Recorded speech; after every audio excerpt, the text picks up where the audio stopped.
Bonjour tout le monde, donc une séquence sur les variables aléatoires. Quels sont ceux parmi vous qui n'ont pas fait de proba du tout,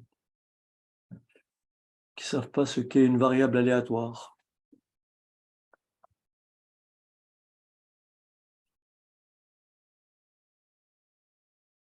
Ok, vous êtes très bavard, c'est bien. Ok, on va aller très loin comme ça. Alors, c'est parti. Alors, on va commencer comme ceci. Si on prend cet exemple-là, par exemple, on vous dit, on lance 2 fois de suite une pièce de monnaie truquée. La probabilité d'avoir face est égale à 0,4 et le résultat face rapporte plus 2 euros. Le résultat pile rapporte moins 1 euro. Et on vous dit soit X, la variable aléatoire qui associe le gain du joueur. Première question, quelles sont les valeurs prises par grand X? Deuxième question, quelle est la loi de probabilité de grand X? Troisième question, calculer l'espérance de gain du joueur. On va calculer après la variance et l'écart type. D'abord, on me dit quelles sont les valeurs prises par X. Est-ce que vous êtes d'accord que X peut prendre deux valeurs, soit moins 1, soit plus 2? Oui. Est-ce que c'est le cas? La réponse est forcément fausse. Ça aurait été le cas si j'avais lancé la pièce de monnaie une seule fois.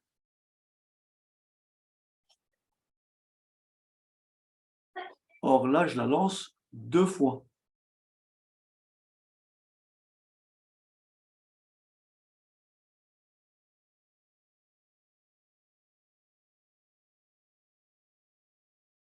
Donc en fait, ici, pour bien comprendre la notion de variable aléatoire, j'ai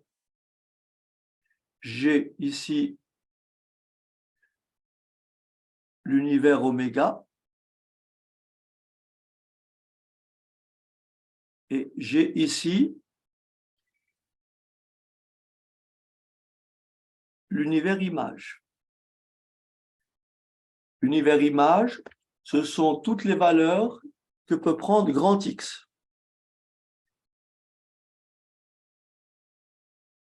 Est-ce que vous êtes d'accord avec moi que je peux avoir deux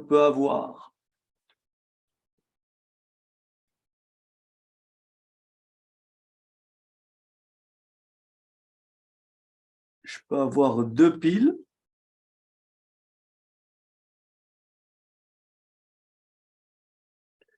je peux avoir un pile et un face. Je peux avoir un face et un pile. Et je peux avoir deux faces. Est-ce que ça va? Oui. Par conséquent, oméga, l'ensemble des résultats possibles, c'est pile et pile,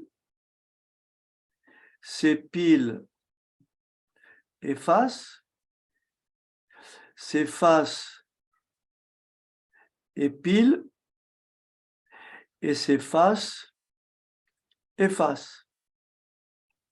Ça, ce sont toutes les valeurs, tous les résultats possibles. mais à chaque résultat, on associe un gain. À chaque résultat, on associe un gain.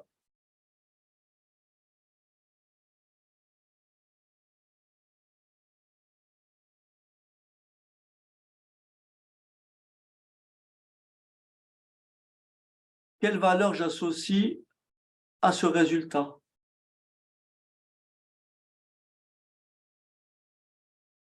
-2. Très bien.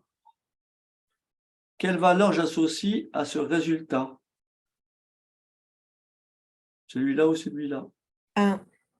Très bien. Et quelle valeur j'associe à ce résultat? 4. Voilà. Par conséquent, les valeurs prises par grand X, donc ça c'est oméga, une variable aléatoire, attention, c'est une application qui a oméga à l'aide de l'application grand X associe X de oméga, qu'on appelle l'univers image. Donc X de oméga, c'est tout simplement moins 2, 1 et 4. Est-ce que c'est clair? Oui. Et on vous dit, quelle est la loi de probabilité de grand X? Dès qu'on a une variable aléatoire, on a toujours une loi de probabilité qui lui est associée. Et là, comme ce n'est pas une loi de probabilité particulière, on dira que la loi de probabilité de grand X est la probabilité associée à chacune des valeurs prises par grand X.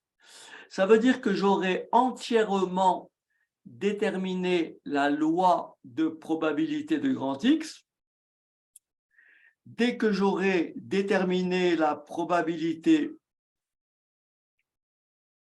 d'avoir pile et pile,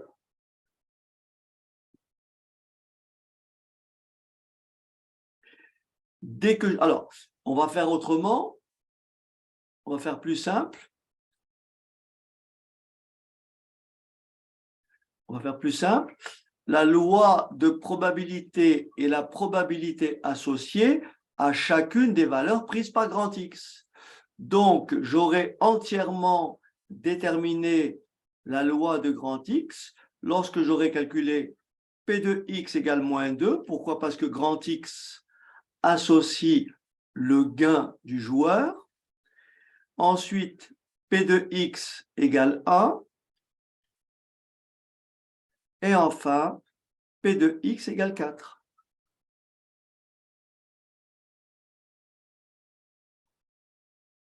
Lorsque j'aurai trouvé P de X égale moins 2, P de X égale 1, P de X égale 4, puisque grand X prend ces valeurs-là, j'aurai entièrement déterminé la loi de probabilité de grand X.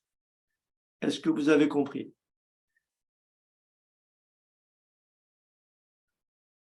Maintenant, la question qui se pose, il faut donc calculer P de X égale moins 2, P de X égale 1 et P de X égale 4. Alors, qui peut me dire à quoi est égal P de X égale moins 2?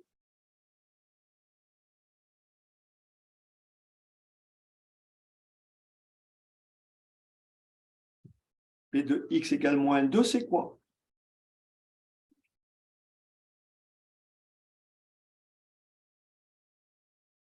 P de X égale 1, c'est quoi? P de X égale 4, c'est quoi?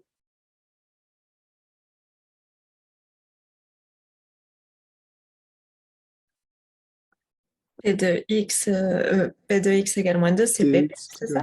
C'est combien? C'est combien? C'est 1. Non, Ah bon. P de X est également 2 est égal 4, non? Ah bon, c'est une probabilité qu'on cherche.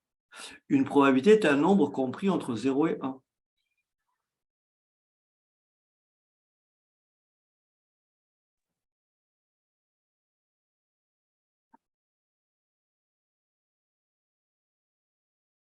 OK. C'est pas grave. Regarde. On passe x par 2, non? Regarde. Ici, on me dit, on lance 2 fois de suite une pièce de monnaie truquée. Donc, au premier lancer, soit j'ai pile, soit j'ai face. Est-ce que ça va? Si au premier lancer, j'ai pile, au deuxième lancer, j'ai encore soit pile, soit face. Si au premier lancer, j'ai face, au deuxième lancer, soit j'ai face, soit j'ai pile. Donc, là, j'ai pile face, et là, j'ai pile ou face.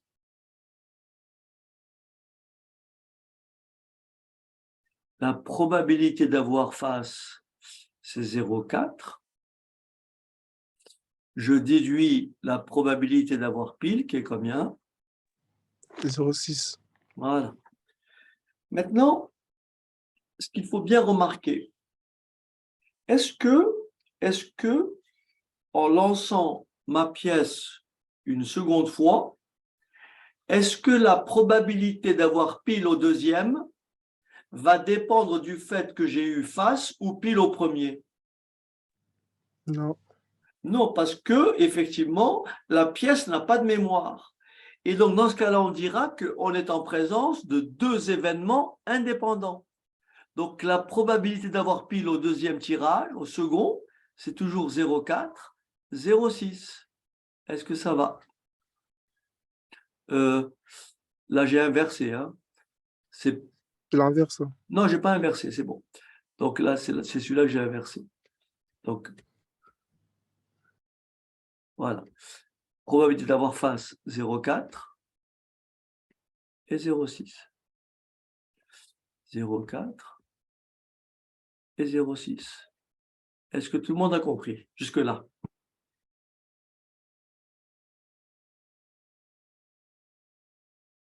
Oui. Et donc, la probabilité d'avoir pile, c'est quoi? J'ai affaire à deux événements ici indépendants. C'est la probabilité d'avoir pile au premier lancer et pile au second. Donc, ça fait 0,6 fois 0,6, ce qui me fait 0,6 au carré. C'est-à-dire 0,36. Est-ce que ça va?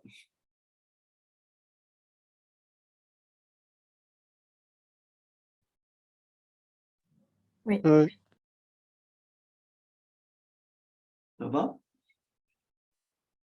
Quelle est la probabilité d'avoir face et face? Quelle est la probabilité que x égale 4? 0,16. Très bien. C'est 0,4. C'est 0,4 fois 0,4. Et maintenant, vous ne trompez pas. Quelle est la probabilité que x égale 1?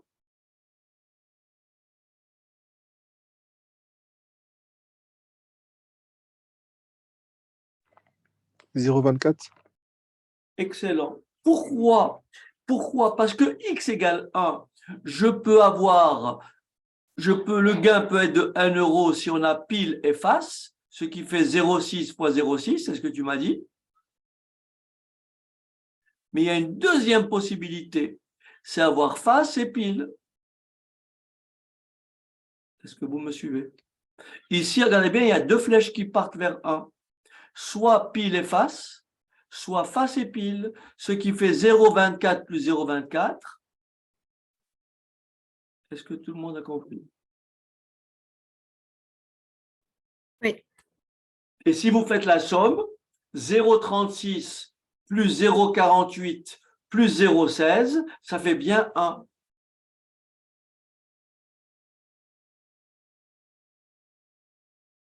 D'accord? Si vous faites cette somme, ça fait bien 1. Donc, c'est bien une loi de probabilité. Ça, plus ça, plus ça fait 1.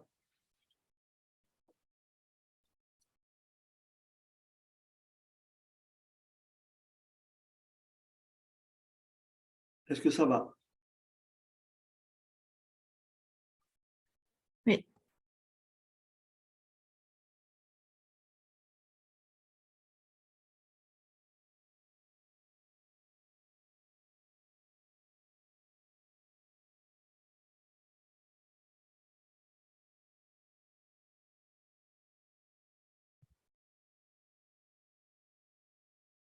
OK. Maintenant, il nous faut calculer l'espérance de gain. Et après, on va calculer la variance et on va calculer l'écart type. Donc là, on peut rajouter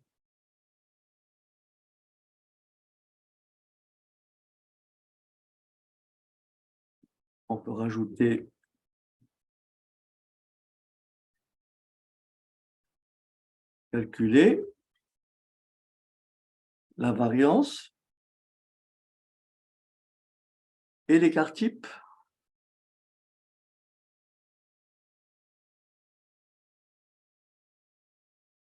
Type de grand X. Voilà.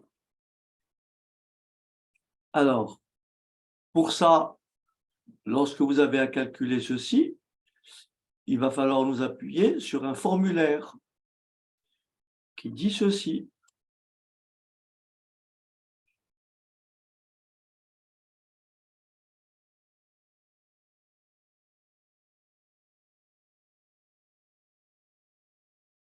Alors, le formulaire, il dit ceci.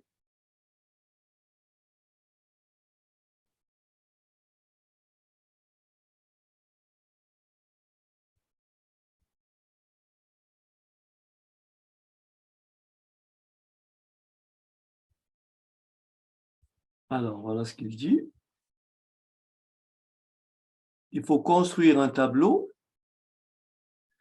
Il faut construire un tableau et calculer l'espérance en faisant la somme des XIPI. Et donc, voilà comment ça se calcule.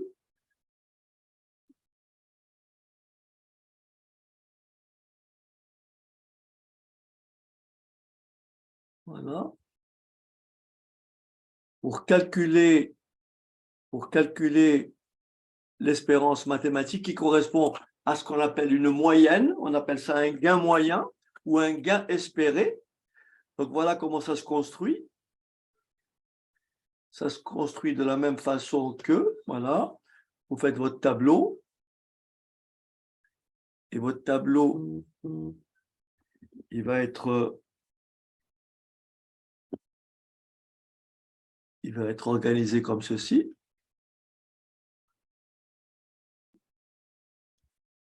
Donc là, j'ai alors XI, PI, XIPI et XI carré PI.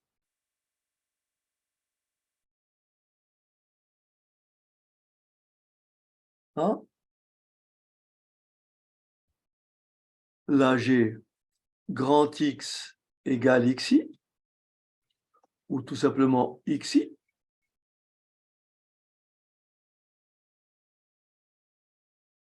Là, j'ai P de grand X égale XI. Là, j'ai XI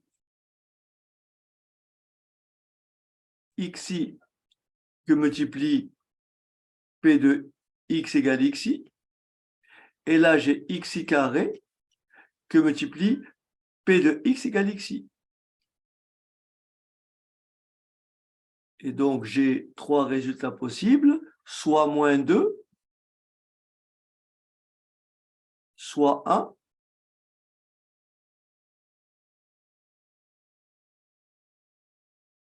moins 2, 1 ou 4.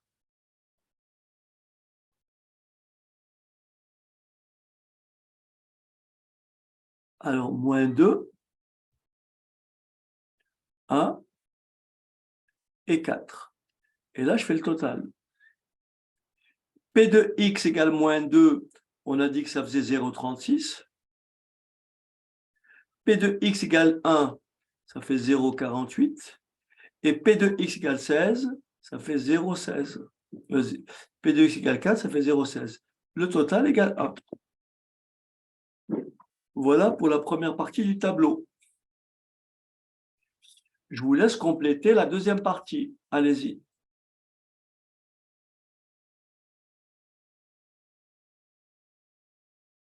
Et je vous laisse appliquer. Pour la première ligne, il suffit de faire 0,36 fois moins 2. Ça fait moins 7,2.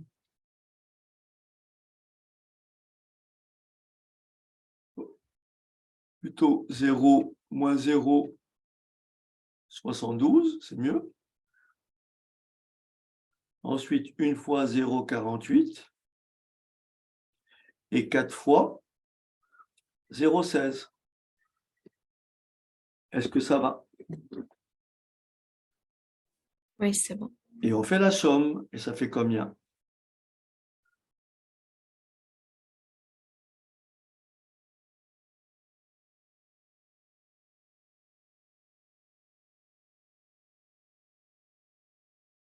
« 0,4. Alors, au total, 0,4? OK. C'est ça? Très bien. Donc là, c'est moins 0,8. OK. Et maintenant, pour calculer la variance, je préfère cette formule-là. Donc, la somme des XIPI, c'est l'espérance. Donc, la réponse ici, quelle est l'espérance de grand X? Donc, je vais écrire espérance de grand X. C'est la somme des XIPI, ça fait 0,4. OK?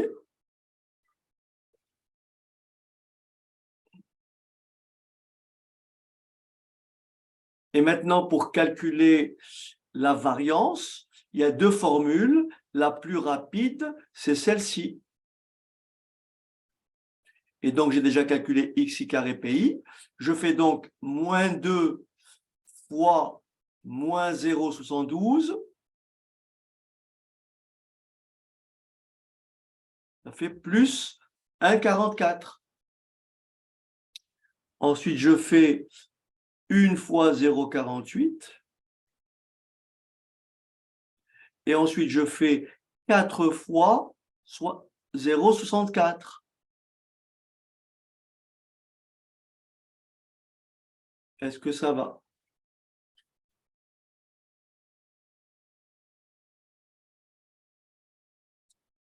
Et je fais la somme, et ça fait combien?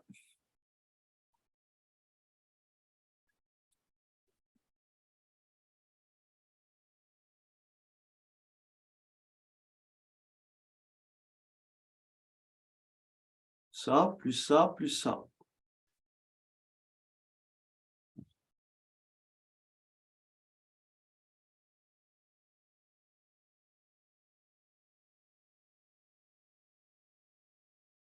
OK.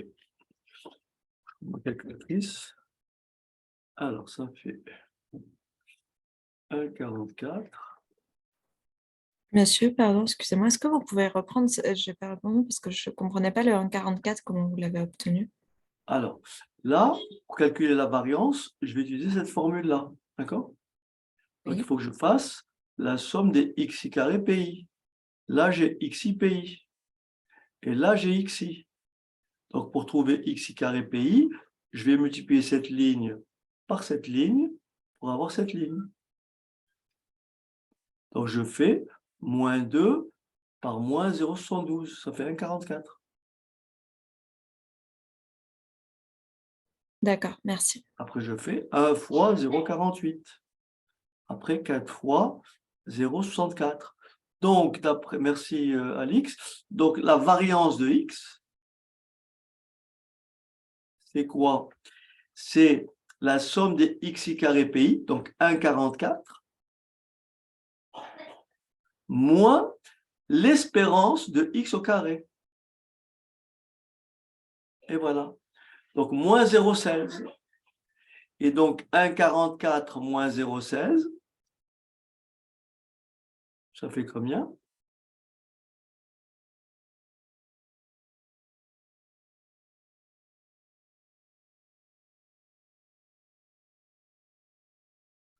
Donc, 1,44 moins 0,16. 28. 1,28. Merci.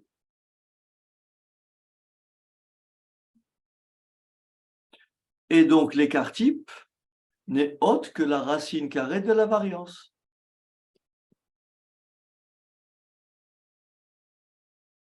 Donc, je fais racine carrée de 1,28.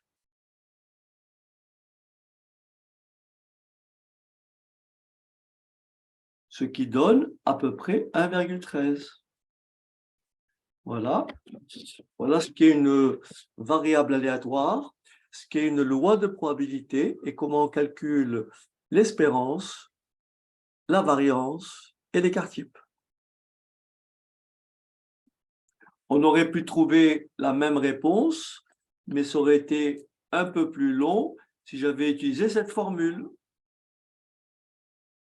Pourquoi? Parce que j'aurais fait d'abord XIPI, ensuite j'aurais fait XI moins l'espérance, ensuite j'aurais fait XI moins l'espérance au carré, et ensuite j'aurais multiplié par PI, ce qui est beaucoup plus long. D'accord?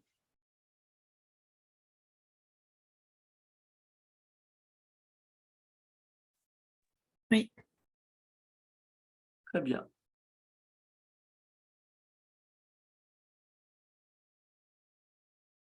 Pas de questions? Tout le monde est OK?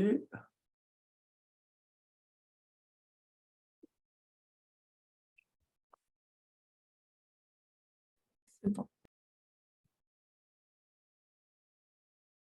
Alors, on va faire l'exercice ici. Donc, on me dit, un industriel fabrique de petits aspirateurs dont le coût de revient est de 45 €. Et bien sûr, il y a trois éventualités. Soit l'aspirateur est prêt à être expédié, donc il sera vendu. Soit il a un défaut et le coût de réparation est de 15 €. Soit il est mis au rebut. Et P2A, c'est 0,8, P2B, c'est 0,15 et P2C, c'est 0,05. Quelles sont les valeurs prises par X? Les valeurs prises par X, c'est tout simplement, puisque X associe quoi? Le bénéfice. Donc, si l'aspirateur est vendu, donc X peut être égal au prix de vente moins le coût de production. Donc ça, c'est le cas où l'aspirateur est vendu. Deuxième cas, l'aspirateur a un défaut et coût de réparation 15, mais il sera vendu quand même. Donc le bénéfice cette fois-ci, c'est Y moins le coût de production plus le coût du SAV. Donc moins 45, moins 15, moins 60. Et enfin, troisième cas, il est mis au rebut. La perte, c'est tout simplement le coût de revient. Voilà. Et on me demande de calculer l'espérance mathématique en fonction de X. Pour trouver l'espérance mathématique en fonction de X, on va tout simplement écrire espérance de grand X égale 0,8 c'est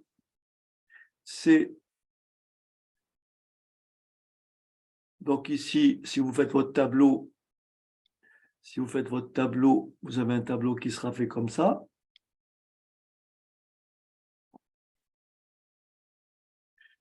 Donc ici, vous avez les valeurs prises par X. Ici, vous avez les pays. Et en bas, vous avez les XIPI. Une valeur, deux valeurs, trois valeurs. Pardon, pas assez de place. Voilà, une valeur, deux valeurs, trois valeurs et la somme. Donc là, j'ai grand XI qui peut être égal ici à Y moins 45, qui peut être égal à Y. Je vais commencer par la perte. Je vais commencer par la perte, par moins 15.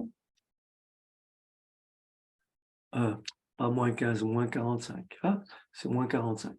Donc, moins 45.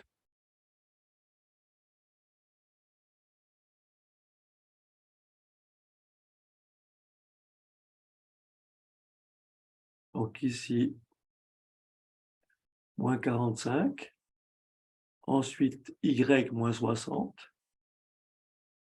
Ensuite, Y moins 45. Et là, ça me fait la somme. Et là, je calcule P de grand X égale XI. Et là, pour mise au rebut, c'est 0,05. Il est prêt, il a un défaut, mes coûts de réparation, donc c'est Y moins 60 et ça fait 0,15. Et il est vendu, il a été expédié, c'est 0,8. Et donc je calcule l'espérance en faisant XI que multiplie PI. Donc je fais, combien ça fait moins 45 fois 0,05?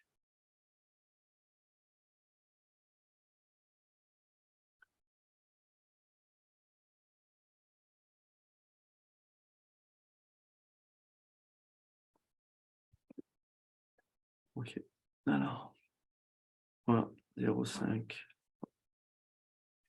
Ça fait 2,25, merci, moins 2,25. Ensuite, 0,15 fois 60.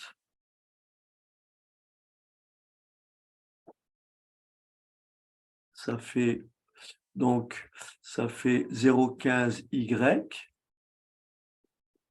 Oui, je multiplie. Et moins, moins 225. En faisant Y fois 0,15 et Y fois 60. Et 60 fois 0,15. Ensuite, ici, ça me fait 0,8 Y. Et je fais 45 que multiplie point 8. Et ça me fait moins 36. Je vérifie quand même point 15 fois 60. Oui, je me suis trompé. Merci de me corriger. Point 15 fois 60, ça ne fait pas. Ce que j'ai écrit, ça fait 9. Donc là, c'est moins 9. Voilà. Et donc, mon espérance mathématique, je l'écris ici, c'est moins de 25 plus 0,15 Y moins 9 plus 0,8 Y moins 36. Donc, ça fait 2,25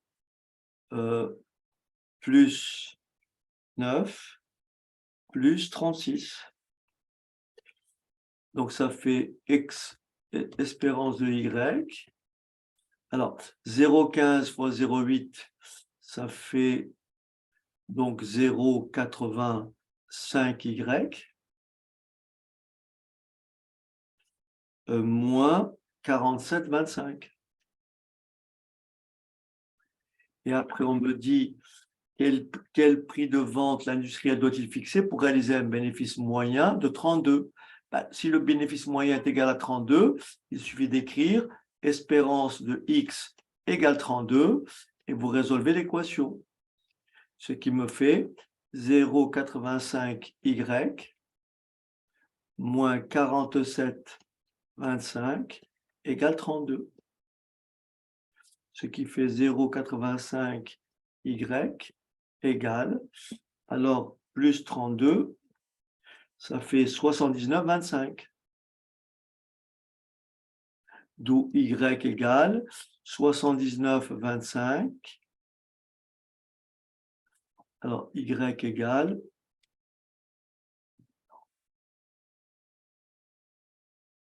Y égale 79,25 divisé par 0,85. Donc, divisé par 0,85. Et il faut fixer le prix de vente à peu près autour de 93,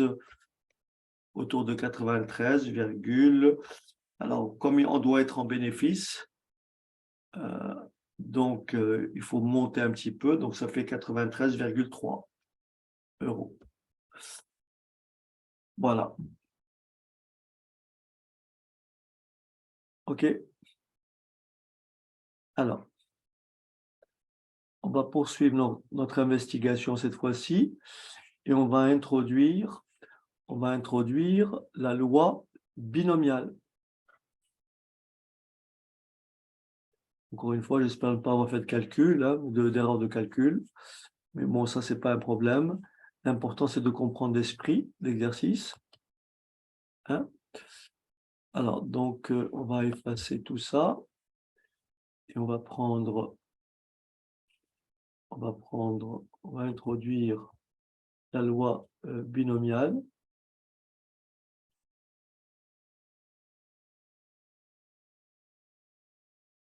Alors, je vais commencer comme ceci. Alors, je vous renvoie à des vidéos que j'ai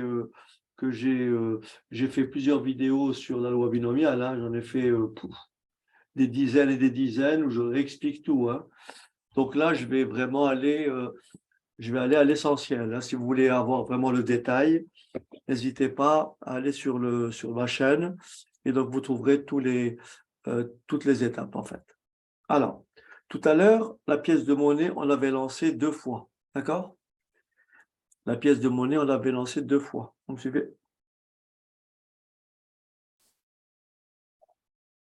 OK.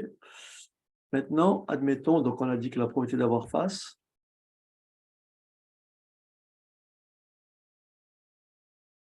c'était 0,4.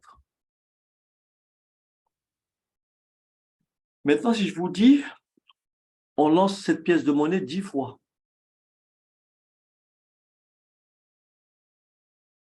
On lance cette pièce de monnaie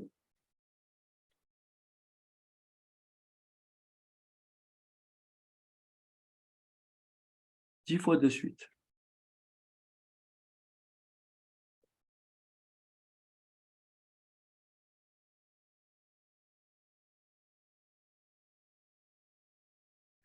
Et comme tout à l'heure, si je vous dis soit grand X, la variable aléatoire qui associe le nombre de fois où on obtient face, qu'est-ce que vous répondez? Si on appelle grand X, d'accord? Grand X, et la variable aléatoire qui associe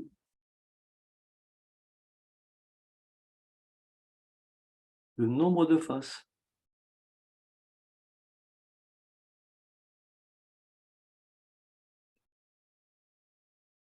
Quelles sont, d'après vous, les valeurs prises par grand X?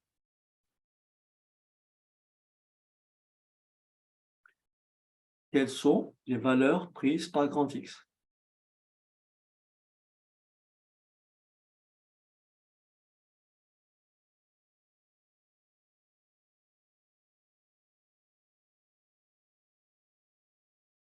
OK.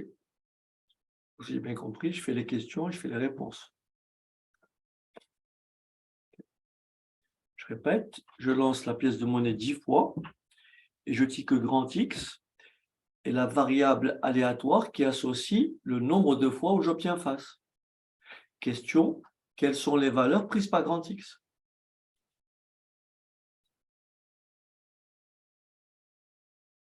Personne peut répondre à cette question?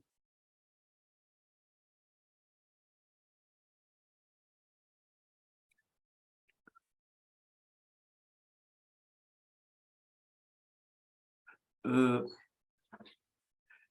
ne répondez pas parce que vous ne savez pas, ou vous ne répondez pas parce que vous faites autre chose, je ne sais pas.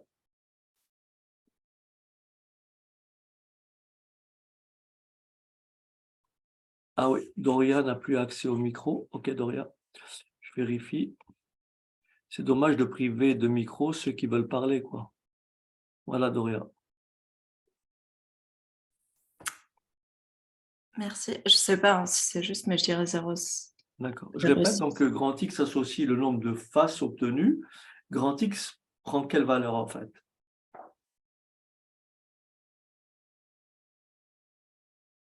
Ok, Nariman. Nariman dit, on ne sait pas. Vous êtes d'accord avec moi que si je lance la pièce de monnaie, tout à l'heure, j'ai lancé combien de fois? 2 fois.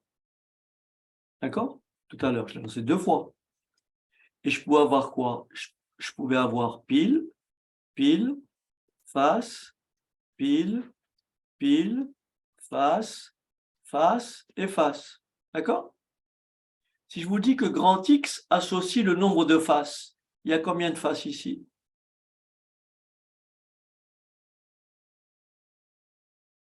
Il y a 0. Il y a combien de faces ici? 1. Voilà. Il y a combien ici? 2.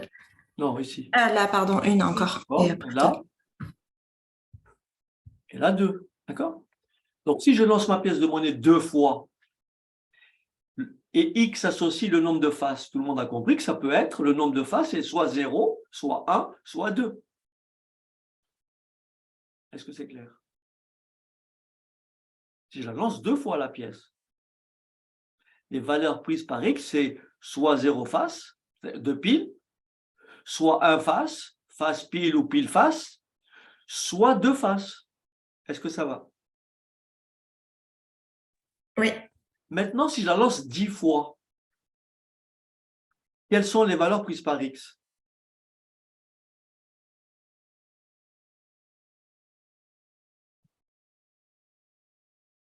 Si je la lance 10 fois la pièce, quelles sont les valeurs prises par X? Soit 0, Romain écrit 0, ou bien, pourquoi Romain, pourquoi 0, 10 et 20? Soit 0, soit 1, 1, soit soit 2. 2, soit 3, jusqu'à combien? Ben, jusqu'à 10. Oui ou non? Ben oui, je peux avoir que des piles.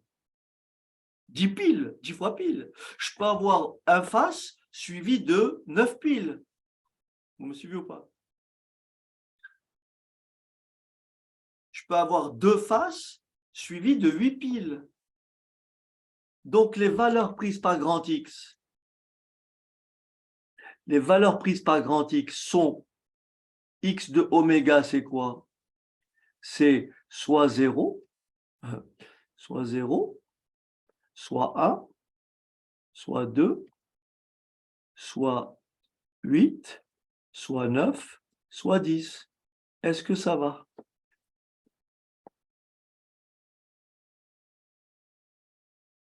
Non, c'est pas clair? Si. Si? Ça va?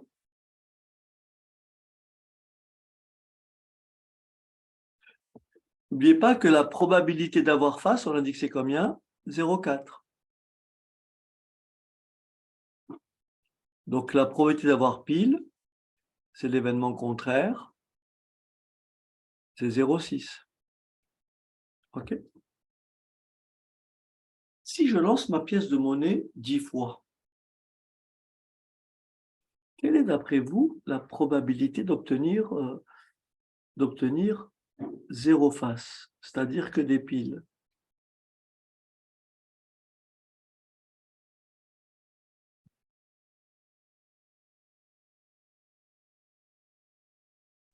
Est-ce que c'est 6? Comment? Une probabilité, c'est un nombre compris entre 0 et 1. On calcule une probabilité. Quelle est la probabilité d'obtenir 0 face? 0,36. Combien? 0,36. 0,36. Si la pièce, je la lance 2 fois. Mais là, je la lance 10 fois. Vous comprenez ou pas? Eh oui. La pièce, je la lance 10 fois.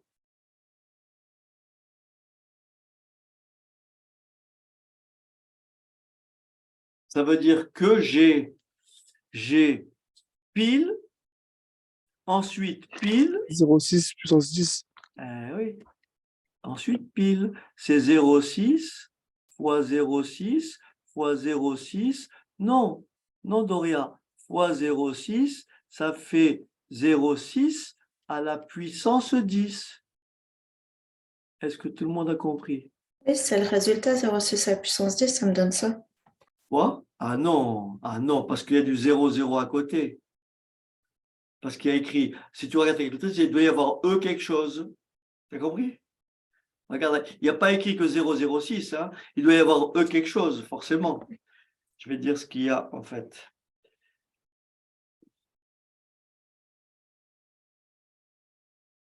Ah oui, d'accord, oui. Oh oui. Ah oui, je suis désolé. Oui, donc là, tu as donné une valeur approchée, d'accord? Une valeur approchée, effectivement, si je calcule, ça fait 0, 0, 60, 4, 6. Ok, tu as raison. Ok. Mais il faut garder ça comme ça pour le moment. Est-ce que ça va? Maintenant, d'après le schéma que je viens de vous donner, quelles sont les probabilités que vous pouvez calculer facilement avec ce modèle-là? Quelle est pour vous la probabilité la plus simple à calculer après? Après P de x égale 0, quelle est pour vous la plus simple? P de x est égal à 1. P de x égale combien? 1. Et c'était combien P de x égale 1?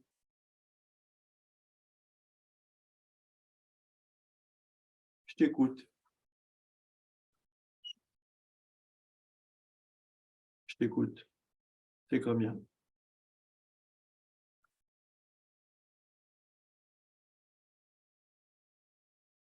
Allez. Je t'ai dit que c'est facile, donc il faut me donner la réponse. Est-ce que quelqu'un a une idée de ce qui est encore facile à calculer? P de x égale 1 est relativement facile, mais ça nécessite un petit calcul. Il y a un autre calcul qui est facile à faire, c'est lequel? P de x égale combien? 10. Combien? 10. Très bien. P de x égale 10. Et ça donnerait quoi?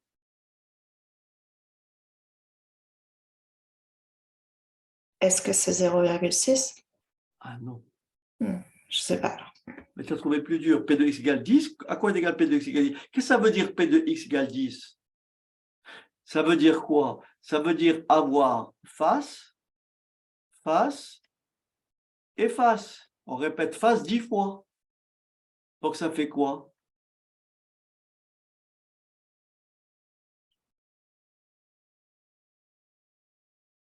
P de f, c'est 0,4. Donc c'est 0,4 que multiplie 0,4 que multiplie 0,4 que multiplie 0,4 que multiplie 0,4. Ça fait donc combien?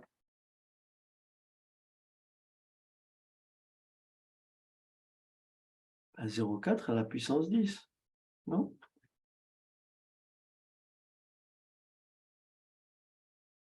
Si vous n'avez pas compris ça, c'est pas la peine que je continue, hein.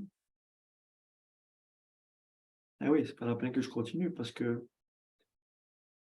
si vous n'avez pas compris ce premier calcul de base, il faut le dire.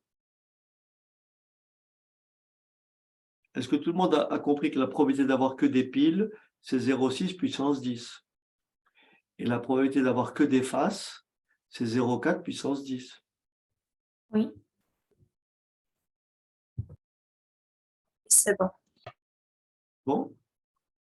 Ça veut dire que si la pièce, je l'avais lancée 50 fois, par exemple, si je l'avais lancée 50 fois, la probabilité d'avoir 0 face, c'est 0,6 à la puissance 50.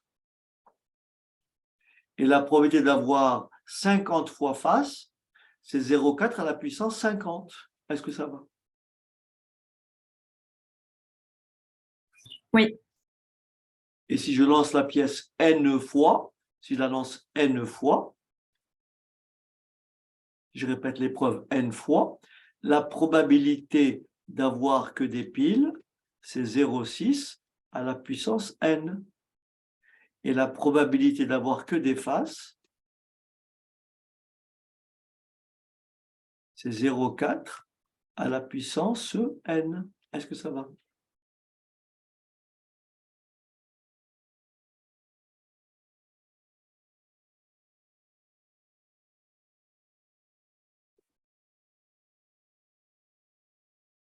C'est bon? Monsieur, vous pouvez reprendre, s'il vous plaît, votre dernière phrase, là? Alors, si la pièce, je la lance 10 fois, la probabilité d'obtenir que des piles, d'accord? Que des piles, c'est bien 0, 0,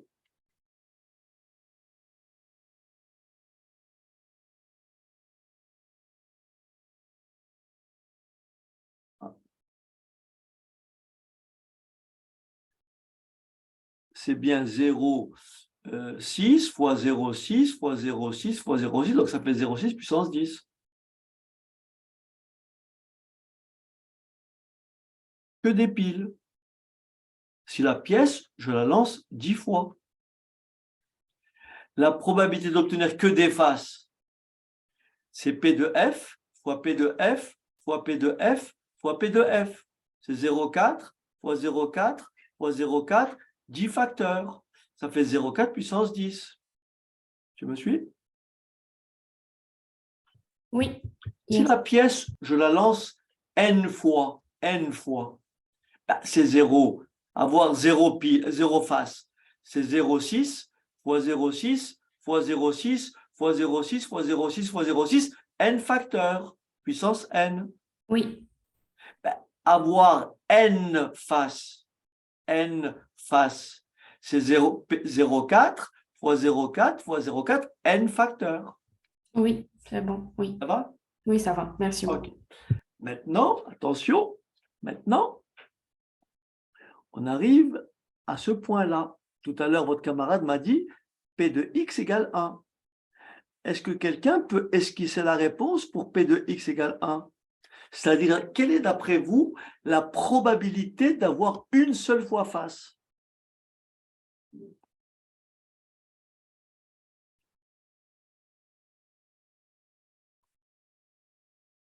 D'accord? Quelle est la probabilité d'avoir une seule fois face? Allez, ça donne quoi?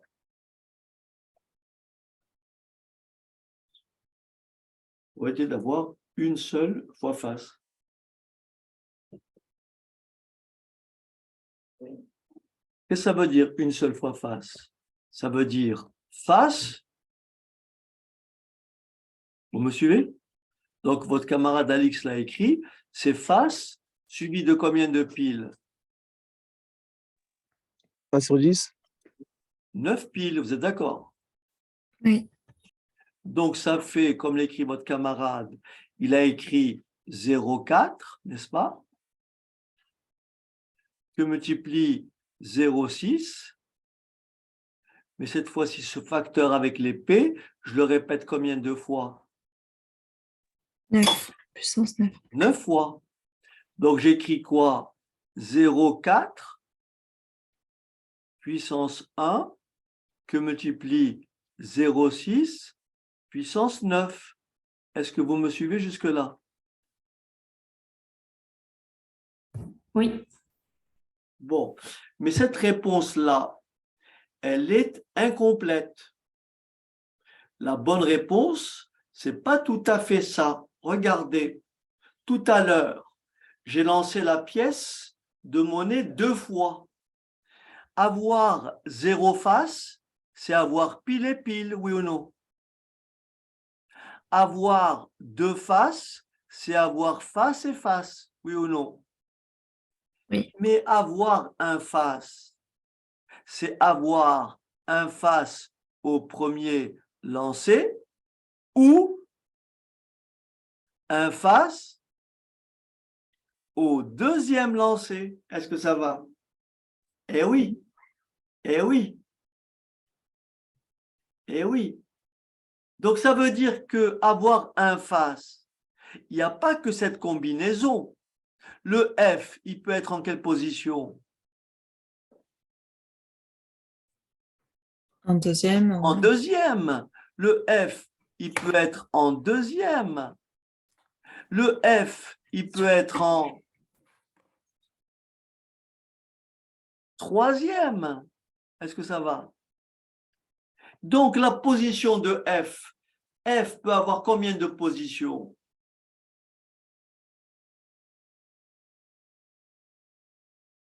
Dix.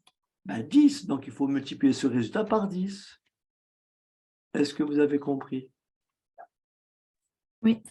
Eh oui, parce que celui-là, il fait 0,4 fois 0,6 puissance 9. Mais celui-là, il fait aussi 0,4 fois 0,6 puissance 9. Et celui-là, il fait aussi 0,4 fois 0,6 puissance 9. En fait, vous déplacez le F et ça vous fait 10 positions du F. Est-ce que ça va?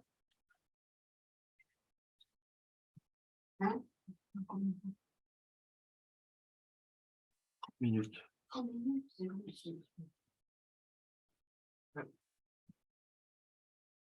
Est-ce que ça va? D'après vous, avec ce raisonnement, qu'est-ce que je peux calculer encore? Qu'est-ce que je peux calculer aussi avec ce raisonnement?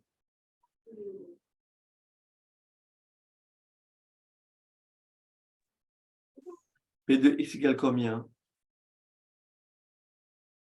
P de x égale 2 égale 3. C'est plus compliqué.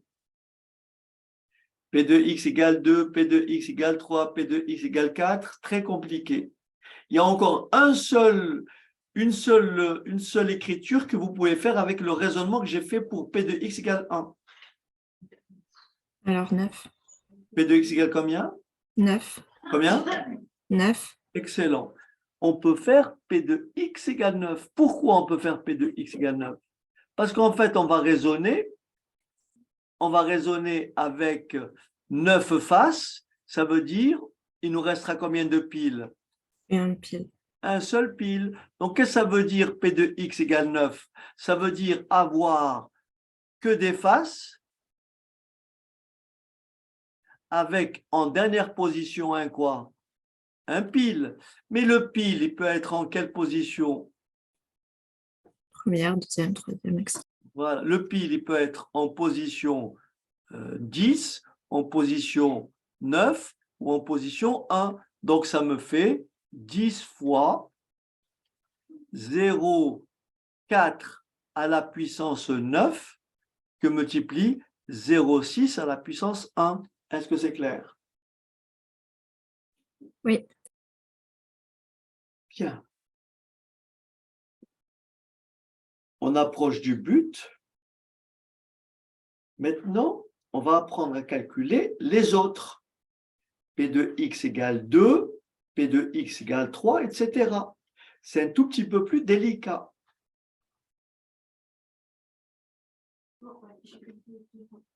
Alors, est-ce qu'on peut esquisser la réponse pour P de x? On va d'abord raisonner, puis après on va travailler ensemble. Est-ce qu'on peut esquisser le début de réponse pour P de x, par exemple? Je vais écrire P de x égale 3. Est-ce que quelqu'un peut esquisser le début de réponse? Ça donnerait quoi, P de x égale 3, si on tient le même raisonnement?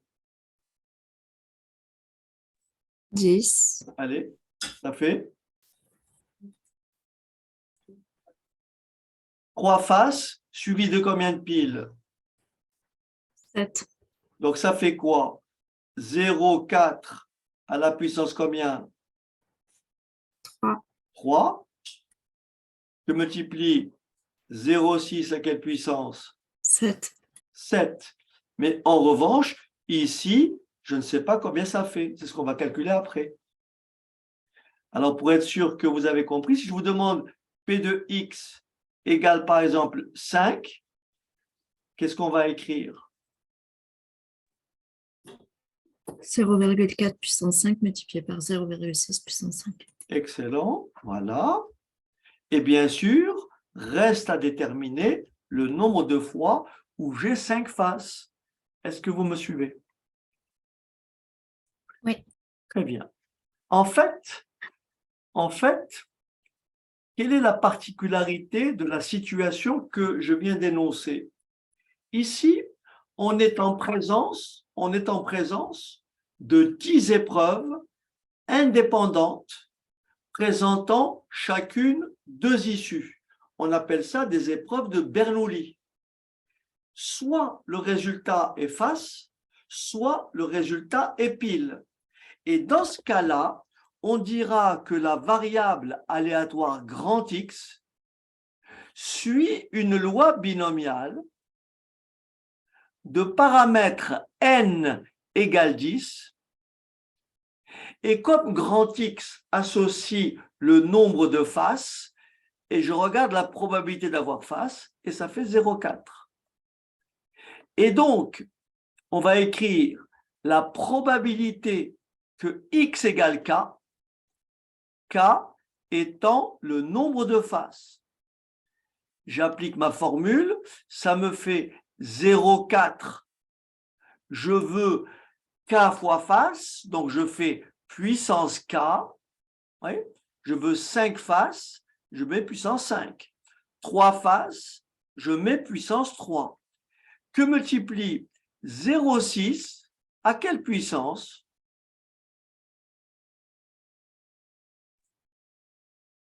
Dix moins k. Excellent. À la puissance 10 moins k. Pourquoi 10 moins k? Comme j'ai 10 épreuves, si j'ai 5 faces, c'est que j'ai 10 moins 5, donc 5 piles. Si j'ai 3 faces, j'ai donc 10 moins 3, ça fait 7 piles. Si j'ai 9 faces, 10 moins 9, ça fait 1 pile. Si j'ai 10 faces, ça me fait 10 moins 10, ça fait 0 face. Si j'ai 1 face, ça me fait 10 moins 1, 9 faces. Est-ce que vous m'avez compris? Maintenant, reste à mettre le nombre ici. OK.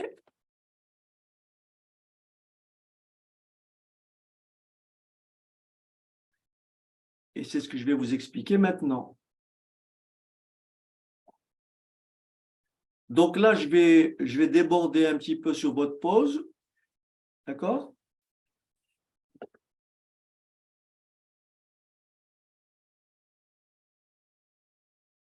Ça va? Alors, regardez. Je vais commencer comme ça. En fait, je vous donne la formule, après je vous l'expliquerai. Donc là, en fait, il faut mettre ici le nombre de combinaisons de 10 éléments, de k éléments pris parmi 10. Donc là, il faut écrire,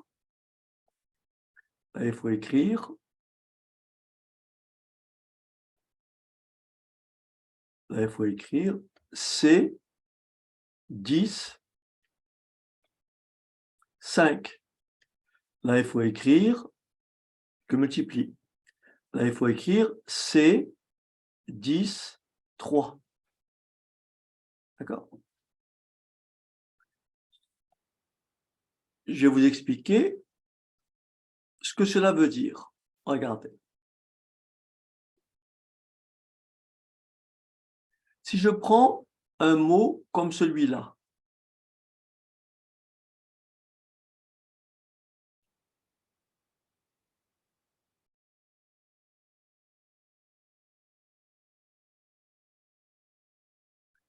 je veux trouver le nombre d'anagrammes de ce mot.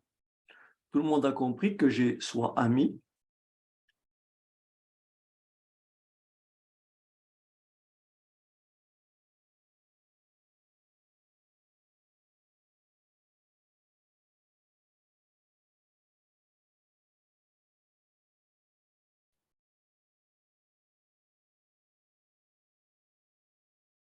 Est-ce que tout le monde a compris que j'ai 6 anagrammes du mot ami?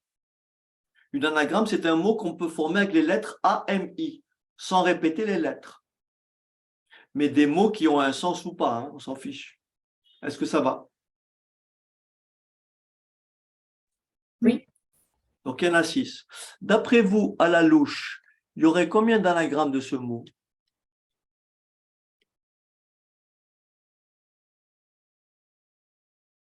Combien de mots je peux former avec ami ES? 25. 25. Qui dit mieux?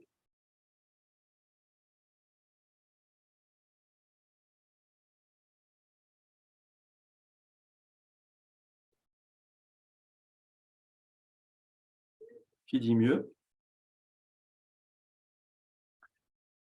Eh bien, je vous dis, je peux former 120 mots différents.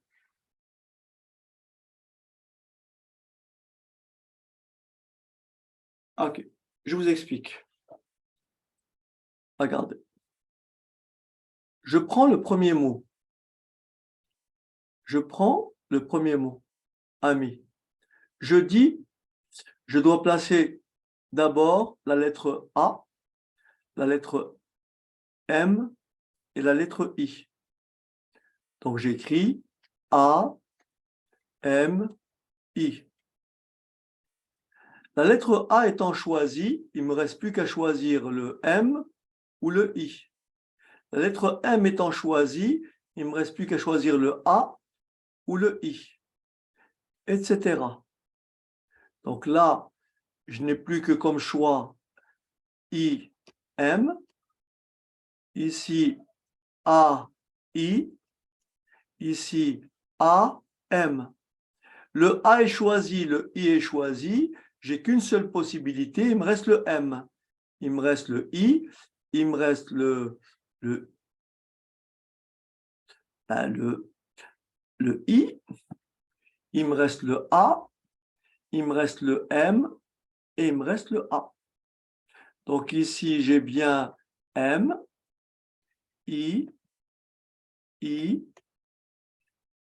A, M et A. Regardez bien comment je fais pour trouver les 6 qui sont là. Je dis, j'ai combien de façons de choisir la première lettre? J'ai 3 choix pour la première lettre. Il ne me reste plus que combien de choix pour la deuxième lettre? Que 2 choix. Il ne me reste plus que combien de choix pour la troisième lettre? 1 choix. Par conséquent, j'ai 3 fois 2 fois 1, soit 6 anagrammes du mot ami. Maintenant, si j'écris le mot ami avec 5 lettres, j'ai combien de choix pour la première lettre? 5. 5. La première lettre étant choisie, j'ai combien de choix pour la deuxième? 4, Après, 3, après, 2, 2 et 1. après. Eh bien, ça fait bien 120 anagrammes. D'accord?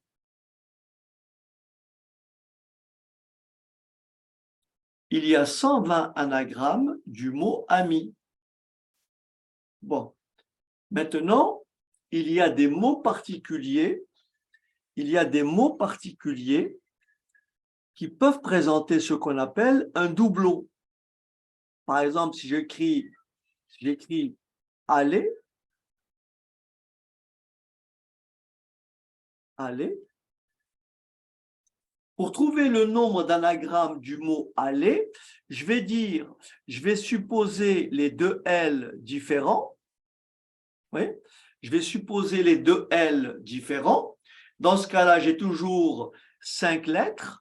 Donc, je vais dire 5 fois 4 fois 3 fois 2 fois 1. Mais j'ai une répétition des L, donc je vais diviser ce résultat-là par le nombre de façons de permuter ces L. Et j'ai combien de façons, j'ai combien de mots écrits avec L1, L2? J'ai L1, L2, L2, L1. Donc je divise par 2 fois 1. Et le nombre d'anagrammes du mot aller, c'est tout simplement, cette fois-ci, 120 divisé par 2, ça fait 60. Est-ce que vous me suivez? Oui. Oui. Alors maintenant, au lieu d'écrire 5 fois 4 fois 3 fois 2 fois 1, je vais utiliser l'écriture factorielle et j'écrirai factoriel 5 ou 5 factoriel. C'est pareil que 5 fois 4 fois 3 fois 2 fois 1. Sachant que 0 factoriel ou bien factoriel 0, c'est nécessairement 1. Et au dénominateur, qu'est-ce que j'ai? J'ai tout simplement factoriel 2. D'accord? Alors maintenant, si j'écris le mot suivant, attestation, oui, attestation, je vais trouver le nombre d'anagrammes de ce mot, je compte mes lettres, 2, 4, 6, 8, 10, 11 lettres. Ça me fait donc 11 factoriel. Qu'est-ce que c'est 11 factoriel? C'est 11 fois 10 fois 9 fois 8 fois 7 fois 6 fois 5 fois 4 fois 3 fois 2 fois 1. Mais ici, j'ai des doublons. J'ai 3t, donc factoriel 3, que multiplie G 2a, que multiplie factoriel 2,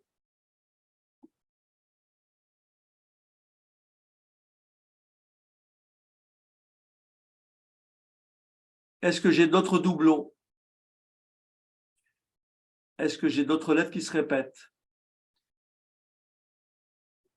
Non, vous êtes d'accord? Non. Bon, maintenant, répondez-moi à cette question. J'ai combien d'anagrammes de ce mot?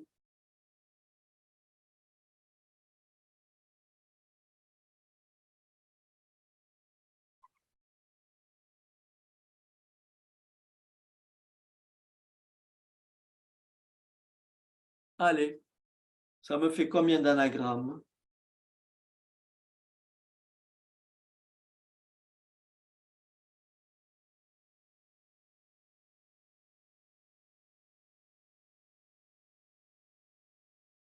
Alors, ça fait combien? J'ai combien de mots possibles avec ces lettres? Au numérateur, j'ai combien?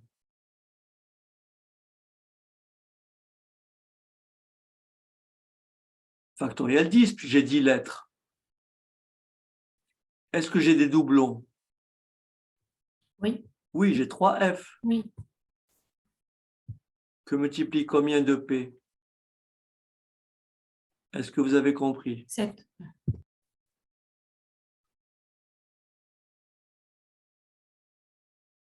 Vous avez compris?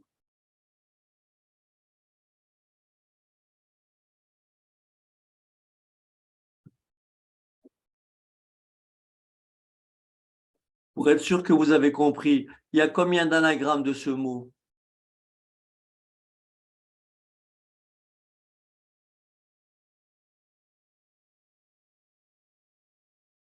Allez, il y a combien? 10. Factoriel 10 Factoriel 10 sur, sur 5, factoriel 5 fois factoriel 5. excellent. OK, voilà. OK, très bien.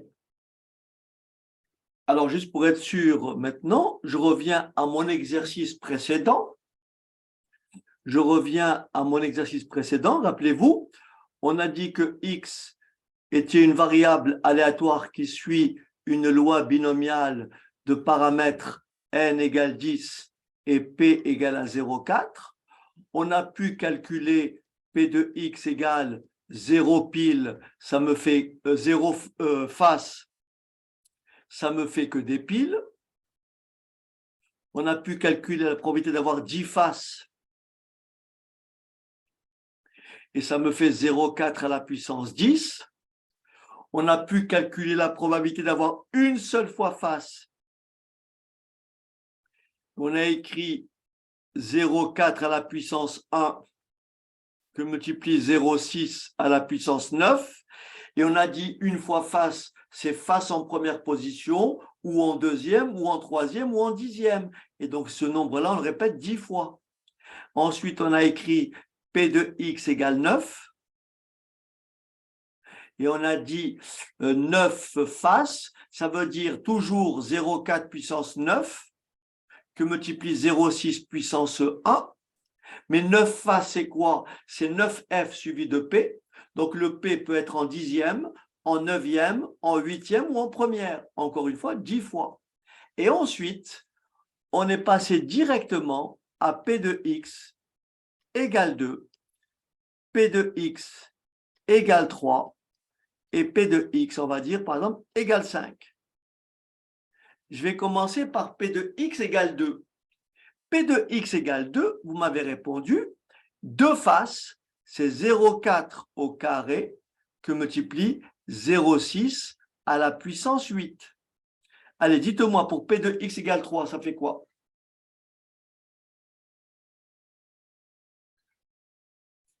0,4 puissance 3 multiplié par 0,4 puissance 3, très bien, multiplié par 0,6 puissance 7. excellent. Et le dernier, pardon, ici c'est 2, j'ai dit 5, pardon. Pour celui-là, c'est 5. Celui-là, c'est 5. Alors, ça fait 0.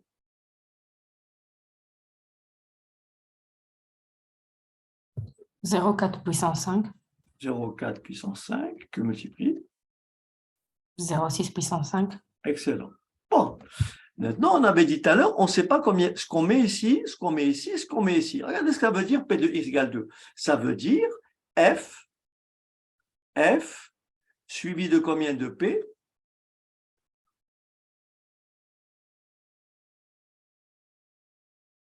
Est-ce que ça va? Là, il y a bien 2 faces. Mais il y a combien d'anagrammes de ce mot? Les 2 F, je peux les mettre où? Il y a combien de façons de déplacer ces lettres? Allez. Il y a combien de lettres au total? 10. Factoriel 10. 6 sur 2, factoriel 2. que 2 multiplie. 8 factoriel. Eh bien voilà, c'est exactement ce que je vais mettre ici. Je vais mettre ici factoriel 10 sur factoriel 2 que multiplie factoriel 8. Et pour le suivant, qu'est-ce que je vais mettre avec le même schéma? J'ai 3F. Ça va faire quoi? Factoriel 10 sur combien? Factoriel 3 fois Factoriel 3. Factoriel 7. Excellent. Et pour le suivant? 10 factoriel 10 sur factoriel 5 fois factoriel 5. Voilà. Alors bien sûr, taper ça à la machine, c'est relativement long. Mais cette écriture-là s'écrit plus simplement comme ceci, nombre de combinaisons de 2 éléments pris parmi 10. Donc, P de x égale 3 va s'écrire C10 3 que multiplie 0,4 puissance 3 que multiplie 0,6 puissance 7. Et ça, c'est à la calculatrice que vous l'avez de façon directe. Soit vous utilisez la fonction distrib, soit vous utilisez la fonction distrib. Alors,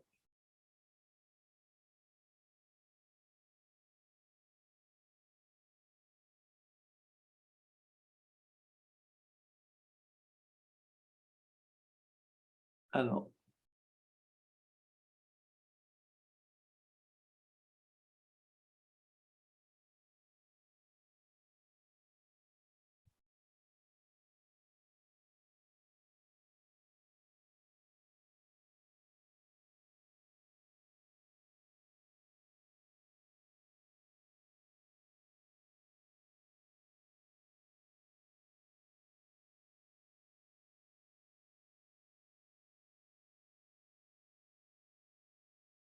Alors, j'ai du mal. Tac.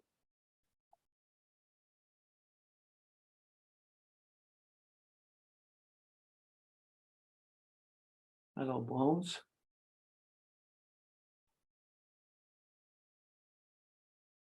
Alors, on y va. Et je prends celle-ci. Et je fais terminer. OK. Et donc là, si je vais sur ma calculatrice, je vais taper ici. Vous voyez, je vais taper ici. Alors, vous avez ici, je vais effacer. Vous avez ici la possibilité, donc, alors, ici, vous avez la touche distrib, vous voyez, distrib, second distrib, vous voyez, second distrib, ou alors vous avez la touche mat. Alors, je commence par la touche mat. Je vais rentrer, par exemple, d'abord 10. Je vais rentrer d'abord 10. Pardon. 10. Voilà. Ensuite, j'ai la touche mat. Je vais chercher proba. Je vais aller dans NCR, vous voyez, C10.3. J'entre.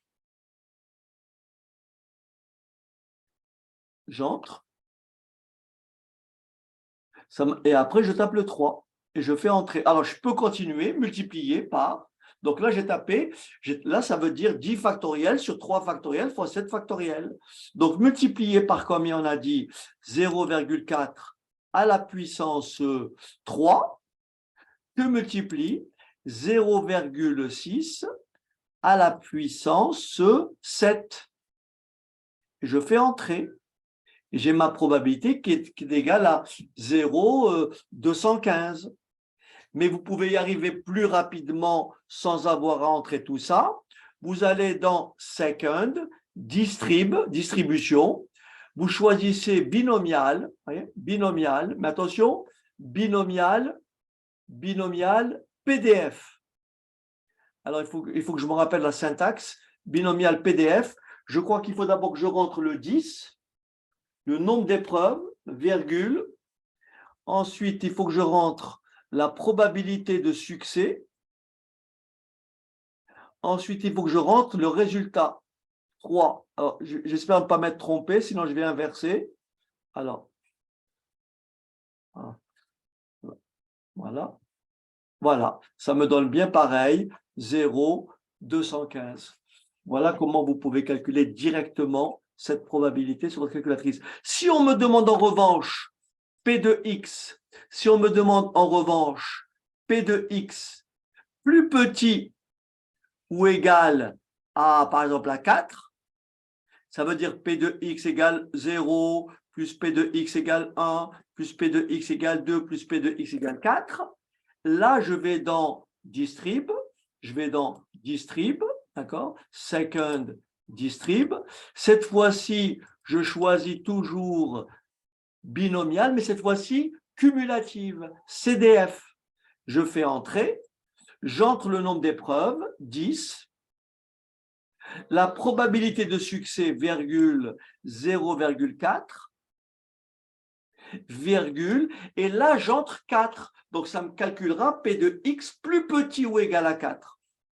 Et je ferme la parenthèse. Ça donnera, donc, ça calculera P de X égale 0, plus P de X égale 1, plus P de X égale 2, jusqu'à 4. Et vous faites entrer, et vous avez la valeur qui fait 0,633. Voilà donc pour cette séquence. Alors, je regarde juste ce que j'ai rédigé après. Donc, ici, nous avons,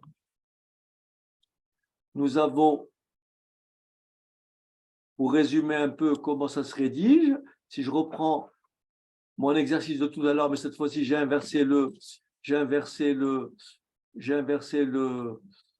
la probabilité. J'ai P de F ici égale 0,6, mais ce n'est pas un problème.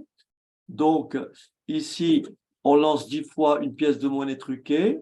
La probabilité de la monnaie en face est P de F égale 0,6, soit X, la variable aléatoire qui associe le nombre à K de faces obtenues, qui est la loi de grand X. Vous dites, comme on est en présence de 10 épreuves indépendantes présentant chacune 2 issues, Soit on obtient face avec une probabilité de 0,6, soit on obtient pile avec une probabilité de 0,4.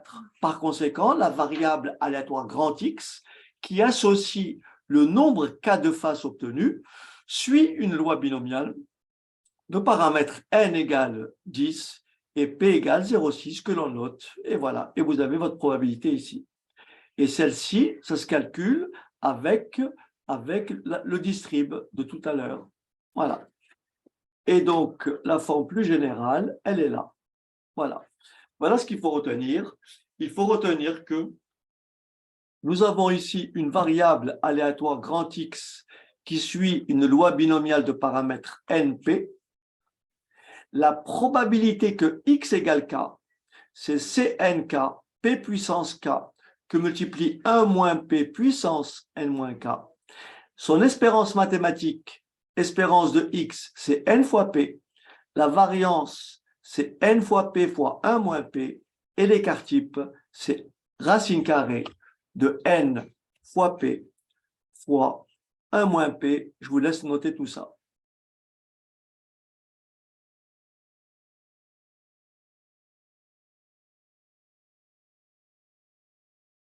Okay.